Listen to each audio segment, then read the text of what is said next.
Yann Diomandé qui passe troisième au classement du Golden Boy, qui grimpe d'une place. Il n'y a pas eu que ça comme changement dans le top 5. On a du coup Koubarsi qui passe quatrième.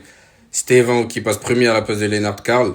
Et Zahir Emery qui intègre le top 5, lui c'est totalement mérité en ce moment, il est vraiment très bon. Alors je vais pas vous mentir, hein. À l'heure actuelle, Yann Diomandé pour moi il doit être premier. Alors oui c'est vrai que je suis ivoirien. Pourtant il y a Stevao en premier, moi je suis un fan de Chelsea. Mais juste si on est objectif, allez imaginons qu'il soit pas premier, il doit au minimum être deuxième.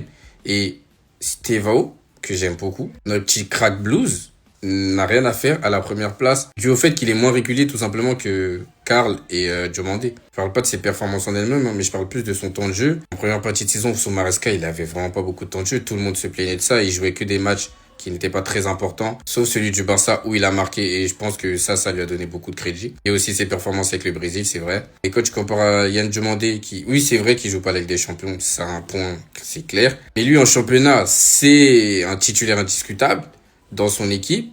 Et les performances parlent pour lui-même. Il est régulier de chez régulier. Et Lennart Karl aussi a son mot à dire dans le sens où, si vous regardez bien, lui aussi, il enchaîne les matchs avec le Bayern Munich. Il n'est pas titulaire indiscutable et ça choque personne.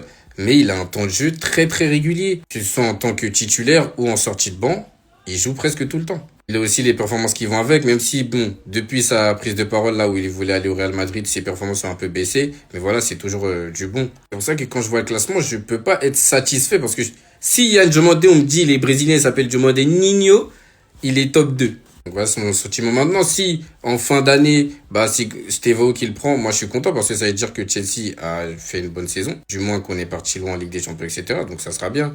Mais pour l'instant, il mérite pas d'être premier.